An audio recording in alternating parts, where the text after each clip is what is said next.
everyone, welcome back to the channel. It's Lydia here. So if you're new to this channel, I usually just share some of the things that I used to change my lifestyle in the past 2 years by going to the gym, by building a healthy routine, and by reading more books. Like today, I'm going to continue my segment of the book club series, and this book is called Psychology of Money by Morgan Housel. Like the book saying that money and health are two most important topics that everybody cares. But for money or for financial success, a lot of times we all think that it's like a hard skill. We think it as a science, but in this book it's presenting this idea that it's actually a soft skill. It's something that more related to the psychology instead of doing the spreadsheets or doing some detailed analysis. So let's dive right in and see what this book is telling us about how we can achieve financial success. The book is about 20 short chapters to tell us how we can build a better plan for our personal finance. I really like this quote from this book.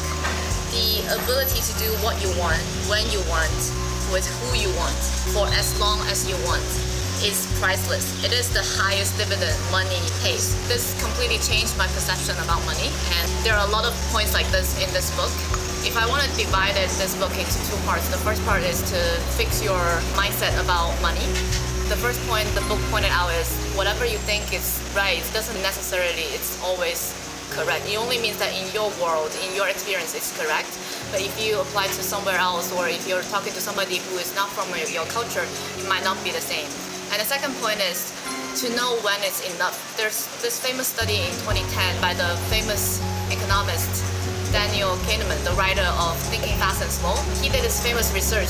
So it shows that for us to be happy, we only need to earn $75,000 per year. So that's the study in 2010. And in 2018, there's another study by Purdue University. It shows that the ideal income for individual is $95,000 for life satisfaction and $60,000 to $75,000 for emotional well-being. So assuming that you already have basic needs met, that's the salary, you will have a reasonable life. Anything above that point wouldn't really give you a lot of marginal return of emotional well-being. So once you know that, the book said that you should actually understand what you need in your life. You don't have to compare with other people. Just understand what you want in life and how much money you need, and that's the enough amount. Because if you're a millionaire and then you compare with a billionaire, then it's like never ending, right? I think it's very helpful from the book. The other point is learn not to care what other people think.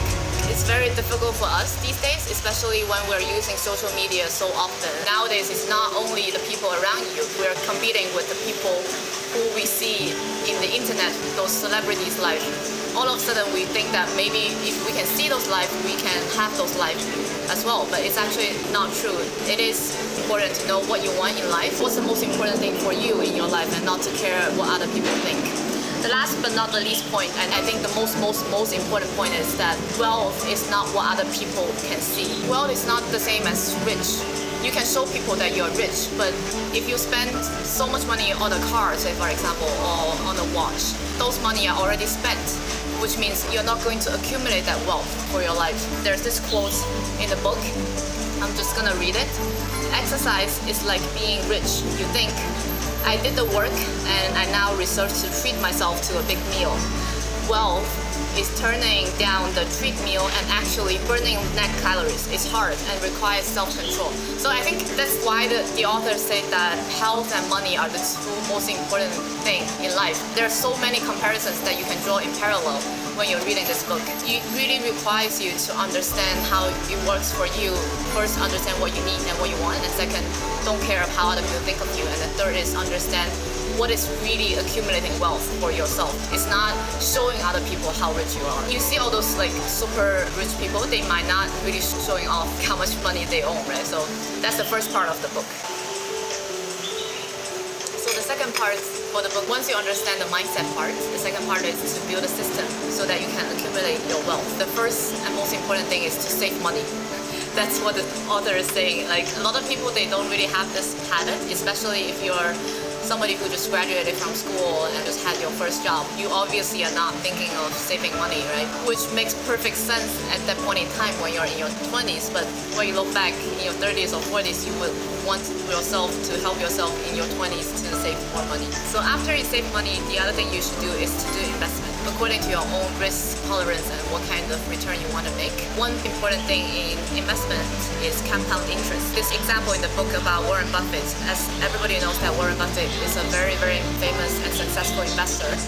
But the reason why he's so successful is because he started this investment thing when he's such a young kid, when he's like 10 or something years old. Let's just imagine that they give you some return every day. Start from your age of 15. But Warren Buffett has been doing that since the age of 10. That's one of the examples he made at the book to demonstrate that how important it is to make compound interest. Basically save money and make reasonable plan for investment. So after you save money, after you make reasonable plans for investment, it's very important to understand that the only one thing that's not going to change is change itself. The world is constantly changing. Better prepare that the world is not going to go as you plan. So what's very important is don't ever fail on a single point of failure. So you always have backup plans. You always have some buffer in your life. Even if one aspect fails, you still have some other things that's going to help you. One quote from this book about this point is, the solution is simple. Use room for error when estimating your future returns. He also shared his own personal financial plans at the very last chapter. So if you're interested, you can find out. He is a very conservative guy. Of course, everybody has their own risk tolerance and their own targets in personal financial planning. After reading this book, I'm sure that you also have your own ideas. Maybe just use it as a starting point. After I read this book, the way that I think about money and health and time changed. Now I think that time is the most important thing, because if we want to be rich, actually we just want to control of our own time. If we understand that what's enough for ourselves and what kind of control I want over my time, balance that with the money element, then I sort of know where I want to go in my life. That's the takeaway I got from this book, those three parts. Fix the mindset, build a system around it, and just make your own plan. Hopefully this video is going to help you. You would like to read this book as well. If you like this video, please give me a thumbs up, subscribe, share with your friends and family, and I will see you next time.